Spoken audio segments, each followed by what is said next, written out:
Bonjour chers amis de plusieurs continents et par la grâce de Dieu aujourd'hui nous allons passer du temps dans la parole de Dieu, mais avant invitons celui qui en est le propriétaire. Invitons-le à demeurer au milieu de nous parce qu'il règne simplement. Seigneur, Dieu de grâce et Dieu de toute puissance, nous t'invitons. Dans le temps que nous allons passer, nous te présentons ces moments et nous prions que tu puisses régner pour la gloire de ton nom, au nom de Jésus. Amen. Aujourd'hui, par la grâce de Dieu, je vais partager un message qui a pour thème vraiment disciple, entre parenthèses libre. Comme quoi les deux thèmes sont un peu liés. On ne peut être vraiment disciple si on est dans les chaînes. C'est pourquoi j'ai décidé de prendre une image particulière pour m'associer à ce thème. Avant de lire la parole de Dieu, je veux partager avec vous quelques témoignages. J'ai rencontré un jour un jeune homme dans l'une de mes aventures d'affaires qui était très brillant, très intelligent, seulement il avait un problème. Il se nourrissait spirituellement des méditations sur Internet et cherchait la vérité dans des méditations qu'il trouvait sur Internet. Et ça attirait des présences étrangères. Pour couper court l'histoire, quand on s'est rencontrés, je lui ai prêché l'évangile et au final, il a accepté le Seigneur et je suis reconnaissant pour sa vie. Si vous êtes là et vous m'écoutez, acclamons le Seigneur pour la conversion de ce frère. Et donc, deuxièmement, je vais partager le témoignage d'un autre frère que j'ai rencontré aussi qui a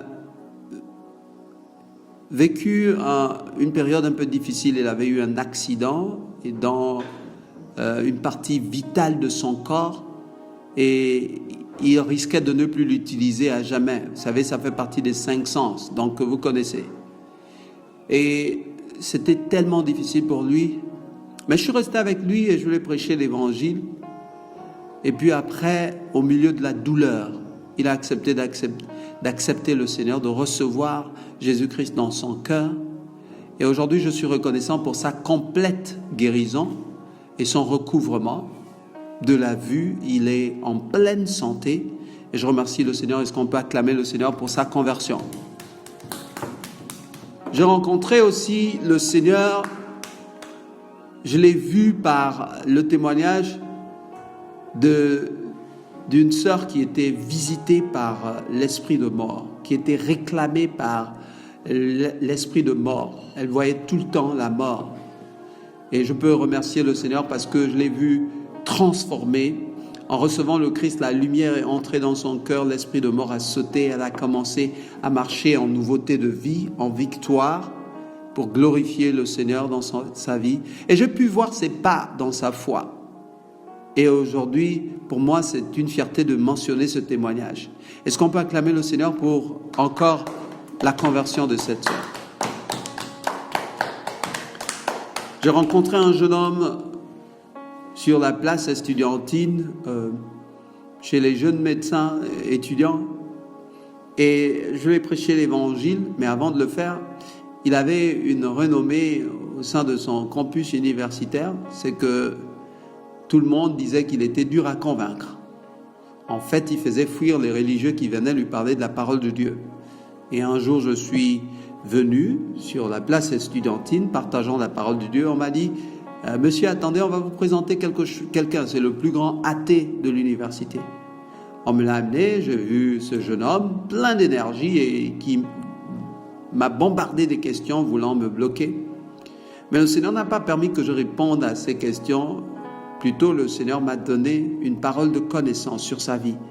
Et pour moi, c'était un bonheur de partager cette parole de connaissance et seul lui connaissait ça dans sa vie. Et le Seigneur l'a donc démasqué. Quand il a vu que je savais ce qui se passait dans sa vie, il est devenu l'homme le plus doux de la terre, le plus calme, le plus vulnérable. Quelques jours plus tard, j'ai décidé de le voir en aparté et je lui ai présenté l'évangile et il a accepté le Seigneur. Est-ce qu'on peut remercier le Seigneur pour la vie de ce jeune homme? Et au final, je connais une merveilleuse sœur qui a été délivrée de l'esprit de visitation sorcellaire où chaque fois elle voyait des animaux, des reptiles dans ses nuits, dans ses rêves. Et comme si ça ne suffisait pas, même quand elle se réveillait, même quand elle parcourait la ville, de temps en temps, elle pouvait voir un reptile. Parfois, elle pouvait voir un reptile s'accrocher à ses vêtements. C'était partout. C'était un esprit qui la réclamait. Et on a eu l'opportunité de discuter. La première chose que j'ai faite, évidemment, c'est de lui présenter l'évangile parce qu'aucun conseil, aucune prière de délivrance ne peut faire quoi que ce soit si l'évangile n'est pas la priorité. Et après cela, elle a donné sa vie au Seigneur et le Seigneur l'a délivrée le plus facilement possible. C'est ma joie de partager ce témoignage. Est-ce qu'on peut acclamer le Seigneur pour la conversion de cette sœur? Pour moi, c'était donc important de partager toutes ces conversions-là. Mais la grande question, en ce moment, sur laquelle on doit réfléchir, qui va nous aider à développer notre thème, c'est où sont ces personnes en ce moment? C'est des témoignages d'il y a quelques semaines, quelques mois, quelques années pour certains. Mais où sont ces personnes en ce moment? Où sont-elles? J'essaie de vérifier la vie de ces personnes et j'ai été consterné, plein de tristesse dans mon cœur, de voir que ces personnes ne reflètent pas nécessairement leur identité. De voir que ces personnes sont, au moment où je parle, découragées. De voir que ces personnes sont, au moment où je parle, inactives spirituellement. De voir que ces personnes sont, au moment où je parle, inintéressées à la parole de Dieu. De voir que ces personnes, au moment où je parle, ont stagné et ne grandissent plus. Ne sont plus intéressées aux choses de l'Église ou aux choses spirituelles. Du moins en ce qui concerne ce que je vois, je ne vois plus ce que je voyais quand elles ont fait le pas de recevoir le Seigneur. Que s'est-il passé exactement? Est-ce que vous savez que chaque jour, notre vie est réclamée par l'enfer, par l'ennemi, par le diable? Et on ne peut pas vaincre quelqu'un qui travaille 24 heures sur 24, qui a un esprit qui peut transpercer les murs avec notre force personnelle. On a besoin d'une force plus forte. On a besoin d'une puissance plus authentique. On a besoin du Seigneur. Vous savez, nous on dort 8 heures de temps par jour. Satan ne dort pas. L'ennemi ne dort pas. Chaque jour, ses plans sont comment faire tomber les enfants de Dieu. Comment vous décourager de votre foi. Comment nuire. Comment déteindre votre témoignage. C'est son travail chaque jour. C'est pourquoi j'aimerais qu'ensemble on puisse lire un texte et on va voir ce que le Seigneur nous dit. Allons dans Jean chapitre 8, versets 30 à 37, que nous allons lire en déclaration tout à l'heure. Lisons la parole de Dieu. Elle déclare: comme Jésus parlait ainsi, plusieurs crurent en lui. Et il dit aux Juifs qui avaient cru en lui: si vous demeurez dans ma parole, vous êtes vraiment mes disciples. Vous connaîtrez la vérité et la vérité vous affranchira. Ils lui répondirent: nous sommes de la postérité d'Abraham et nous ne fûmes jamais esclaves de personne. Comment dis-tu, vous deviendrez libres? En vérité, je vous le dis, leur répliqua Jésus, quiconque se livre au péché est esclave de péché. Or, l'esclave ne demeure pas toujours dans la maison. Le Fils y demeure. Si donc le Fils vous affranchit, vous serez réellement libre. J'aimerais qu'on lise le 37, le 44 et le 51. Allons-y. Je sais que vous êtes la postérité d'Abraham, mais vous cherchez à me faire mourir parce que ma parole ne pénètre pas en vous. Verset 44. Vous avez pour père le diable et vous voulez accomplir les désirs de votre père. Il a été meurtrier dès le commencement et il ne se tient pas dans la vérité parce qu'il n'y a pas de vérité en lui. Lorsqu'il profère le mensonge, il parle de son propre fond, car il est menteur et le père du mensonge. Verset 51. En vérité, je vous le dis, si quelqu'un garde ma parole, il ne verra jamais la mort. Disons Amen à la parole de Dieu. Amen. La parole de Dieu est tellement puissante et j'ai voulu qu'on découvre quelque chose. Depuis le début, pour vous peindre le contexte, il s'agit du Seigneur Jésus qui discute avec quelques Juifs. Pour votre information, le Seigneur Jésus n'est pas venu mourir pour les chrétiens. Beaucoup de chrétiens pensent ça, mais c'est faux. À partir d'aujourd'hui, si vous pensez que le Seigneur Jésus est venu mourir pour les chrétiens, c'est faux. Il est venu mourir pour le monde entier, pour tous ceux qui sont dans quelconque religion ou pratique occulte, quelle que soit leur vie, quel que soit leur bord, quelle que soit leur ressemblance. Tout le monde a besoin du Christ. Et on a besoin de se rendre compte maintenant pour qu'on ne puisse pas être surpris. Les enfants de Dieu sont même tellement zélés qu'ils sont surpris quand un musulman vient au Seigneur. Ils sont surpris quand un misokiste vient au Seigneur. Ils sont surpris quand un ganga vient au Seigneur. Ils sont surpris quand un bouddhiste vient. Le Seigneur est mort pour tout le monde. Tout le monde a l'opportunité de venir découvrir la vérité et être affranchi, voir les chaînes tomber de leurs mains. Parce que le Seigneur est miséricordieux. Parce que le Seigneur aime le pécheur. Parce que le Seigneur a tant aimé le monde entier qu'il a donné comme provision la seule chose qui lui coûtait le plus cher possible, c'est-à-dire son Fils unique, le Christ. Ça, c'est la vérité. Et donc, le Christ parlait à les Juifs et ceux-ci ont cru en lui, puisqu'ils étaient judaïstes, mais ils sont venus en lui. Ils étaient même très confortables dans leur religion, mais vous savez, le Christ est la vérité. Et lorsque la vérité se révèle, le mensonge se dissipe. N'avez-vous jamais remarqué quand quelqu'un a une petite lumière, il est content, mais si un projecteur frappe, ça dissipe sa petite lumière. N'avez-vous jamais remarqué certaines personnes aiment la fluorescence et la brillance même des étoiles quand vous les regardez dans la nuit?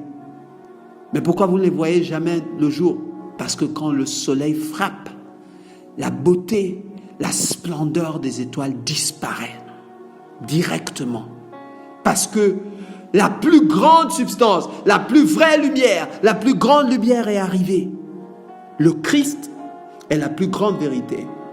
Beaucoup cherchent la vérité et pensent savoir, mais quand il ou elle découvre le Christ, c'est quelque chose d'unique. Amen.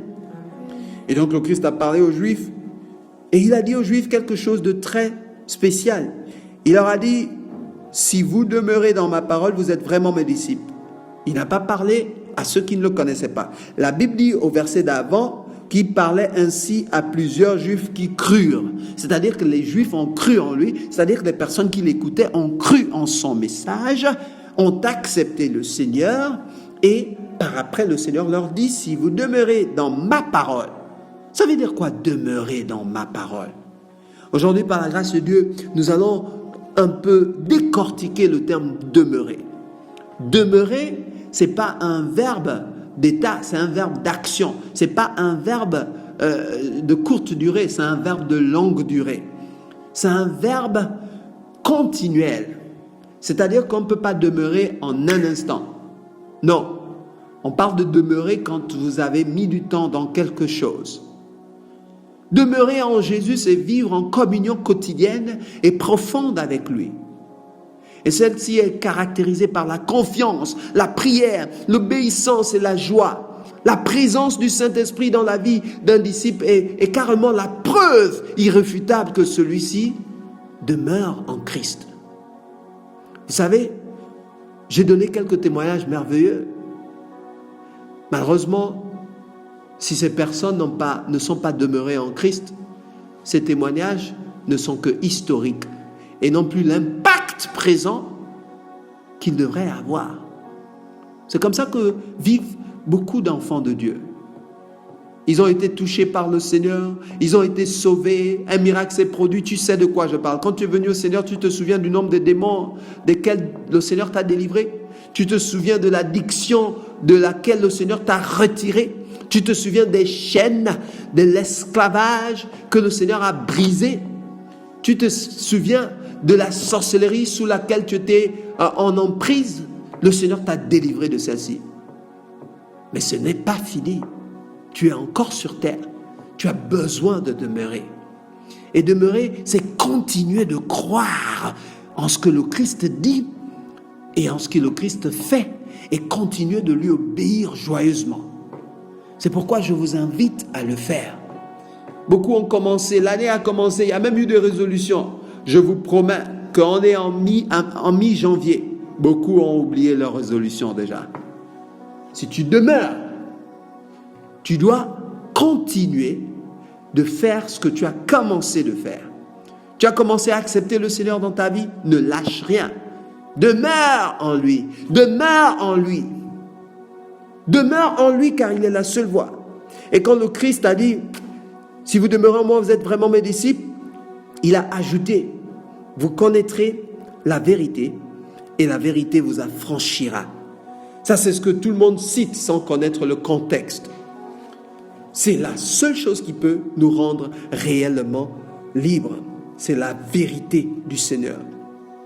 Mais vous savez, ces Juifs, comme ils avaient un arrière-plan, ils ont carrément répondu au Seigneur. Ils ont dit, mais nous sommes de la postérité d'Abraham. Écoute, nous sommes les fils d'Abraham. Nous sommes... De quelle liberté parles-tu? Nous sommes libres. Nous n'avons jamais été esclaves de personne. Nous sommes libres. Et là, le Christ redéfinit ce qu'il voulait dire dans le verset précédent en disant, en vérité, je vous le dis, quiconque se livre au péché est esclave du péché. Beaucoup de personnes sont esclaves. Aujourd'hui, toi, tu n'arrives plus à dire non à une vie de débauche sexuelle qui ne dit pas son nom. Parce qu'elle a tellement parlé. Elle est augmentée dans ta vie. Elle est un mode de vie. Aujourd'hui, tu ne peux même plus regarder d'autres enfants de Dieu en face. Tu fuis de la présence de Dieu. Et tu le fais légitimement. Parce que tu es retombé dans tes travers. Tu es retombé dans tes péchés. Tu es retombé dans ce que tu as rejeté officiellement. Tu as accepté de vivre sous l'emprise du péché. Et le Christ dit, tu es esclave du péché. Quand bien même tu as cru en lui, parce qu'on parle dans le contexte de ceux qui ont cru en lui. Tu es esclave du péché. C'est pourquoi tu n'arrives pas à demeurer dans la présence de Dieu. Oh, écoutez, je l'ai dit tout à l'heure, la seule preuve qu'on est en train de demeurer, c'est qu'on continue de croire. On continue de lui obéir, d'obéir au Seigneur. Et cette preuve irréfutable est manifestée par le fait que le Saint-Esprit continue de nous conduire. Est-ce que le Saint-Esprit continue de te conduire? La Bible dit, or l'esclave ne demeure pas toujours dans la maison, mais le Fils y demeure toujours. Toujours. Un enfant de Dieu qui est sauvé, qui est le Fils de Dieu, continue de demeurer dans la présence de Dieu. Oh, ça ne veut pas dire que tout est facile pour lui. Parfois, il connaît des moments difficiles, mais sa priorité, c'est de demeurer dans la présence de Dieu, de continuer de croire. Au-delà de toute attente, continuer de croire. Oh, j'ai aimé la déclaration d'un prophète dans la Bible, dans Ézéchiel 37. Le Seigneur parle à Ézéchiel, il lui pose une question. Regarde, il a mené dans une vision.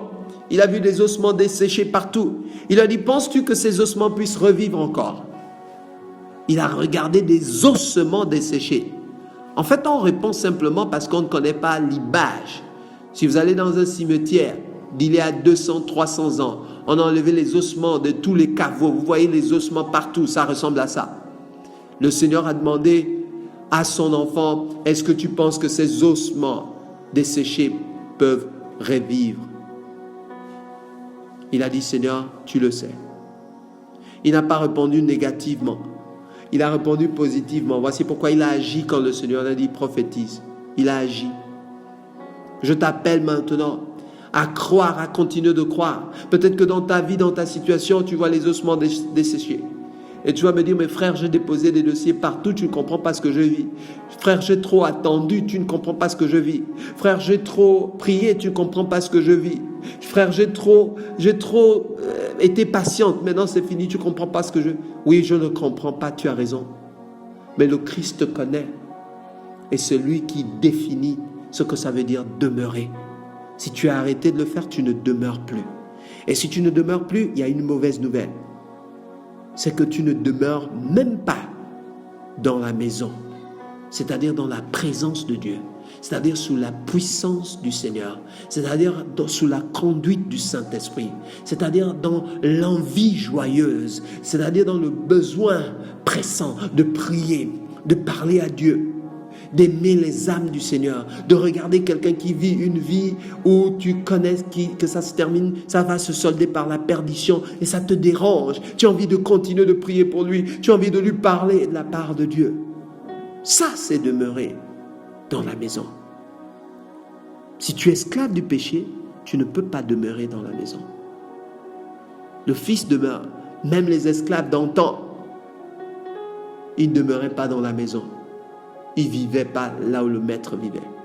Si tu es fils, c'est pourquoi je ne veux pas que tu te comportes comme un esclave dans la maison de Dieu. Il y a un autre type d'esclavage, c'est de penser que moi je dois toujours faire pour que le Seigneur m'aime. Non, le Seigneur t'aime déjà, point barre. Tu fais parce que tu es sauvé, pas pour qu'il te sauve ou pour qu'il t'aime.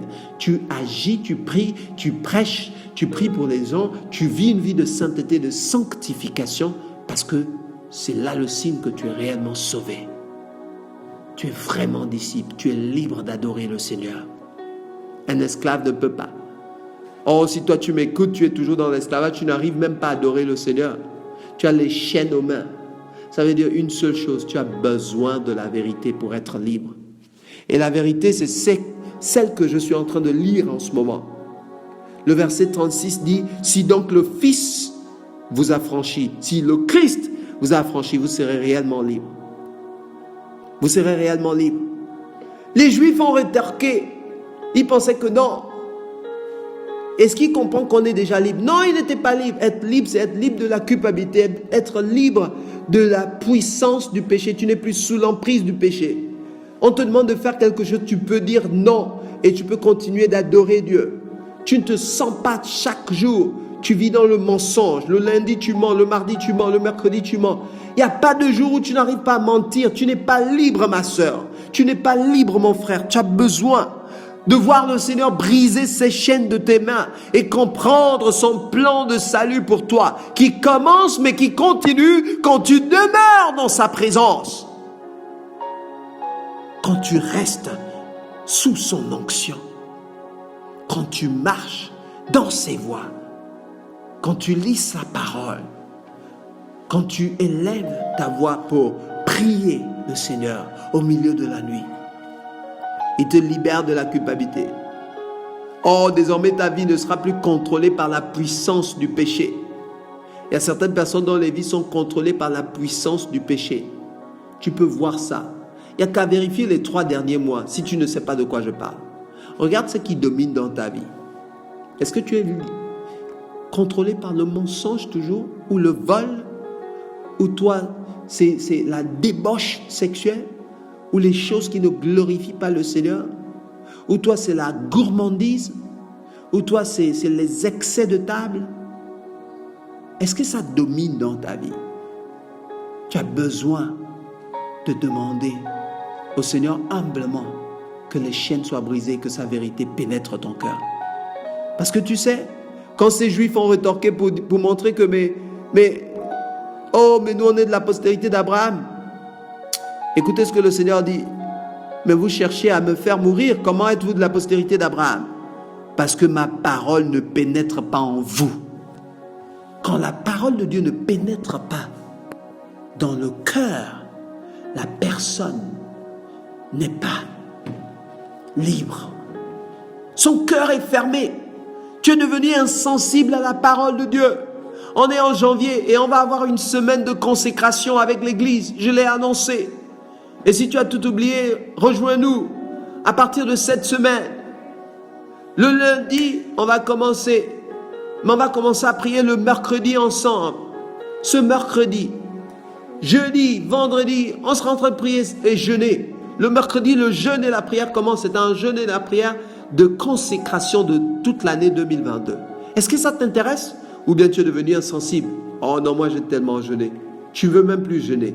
Tu n'as même plus l'espoir que quelque chose peut changer. C'est le signe que tu es sous la puissance de l'esclavage. Je déclare dans le nom puissant de Jésus que les chaînes soient brisées de ta vie maintenant. Au nom de Jésus-Christ de Nazareth, je déclare que l'esprit du mensonge est détruit et tu sors du mensonge au nom de Jésus. Je déclare que l'esprit d'addiction, quelle que soit sa nature, est détruite et tu sors de l'addiction au nom de Jésus. Je déclare que tes mains sont libres. Toi qui n'arrivais même pas à être généreux, parce que tu es esclave dans même tes finances. L'ennemi a possédé tes finances. Le Seigneur te libère. Maintenant tu es généreux. Tu es généreux. Tu peux donner ta dîme. Tu n'as pas peur que tu vas être fauché. Tu vas être pauvre. Non, tu ne vas pas être pauvre. C'est le système du royaume. Plus tu donnes, mieux tu te portes. Dans tes finances, mieux tu te sens. Le système du monde, c'est plus tu gagnes d'argent, mieux tu te sens. C'est pas le système du royaume. Si tu comprends ça, tu vas demeurer dans la présence de Dieu et continuer de fleurir. Que le Seigneur te bénisse si tu comprends cela. Et vous savez, quand ils ont continué d'insister, le Seigneur a montré quelque chose. Je crois de tout mon cœur que si le Seigneur était un prédicateur du 21e siècle, en 2022, il serait le moins populaire. Il ne ferait pas le buzz dans les réseaux sociaux. Je vous dis la vérité. Il serait le moins populaire. Il a dit dans le verset 44, écoutez, imaginez que c'est la voix du Seigneur qui est en train de prêcher. Écoutez le verset 44, je le lis à haute voix, comme si je parlais au nom du Seigneur. Et c'est le Seigneur qui est devant vous. Écoutez. Vous avez pour père le diable et vous voulez accomplir les désirs de votre père. Il a été meurtrier dès le commencement. Imaginez, le Seigneur prêche comme ça. On va dire, n'allez pas dans l'église du monsieur là, parce qu'il condamne les gens. Vous ne voulez pas la vérité. Pourquoi? Pourquoi vous voulez être dans le mensonge? Ta vie ne marche pas parce que tu es dans le mensonge depuis. Tu sais quoi? Le verset 51 te confirme ce que le mensonge fait, ce que le péché fait, ce que l'esclavage fait. En vérité, je vous le dis, si quelqu'un garde ma parole, il ne verra jamais la mort. Toi, tu vois la mort dans tes finances, tu vois la mort dans ta marche même avec Dieu, tu vois la mort dans tout ce que tu entreprends. Parce que tu n'es pas dans la vérité. Dis, Seigneur, révèle-moi.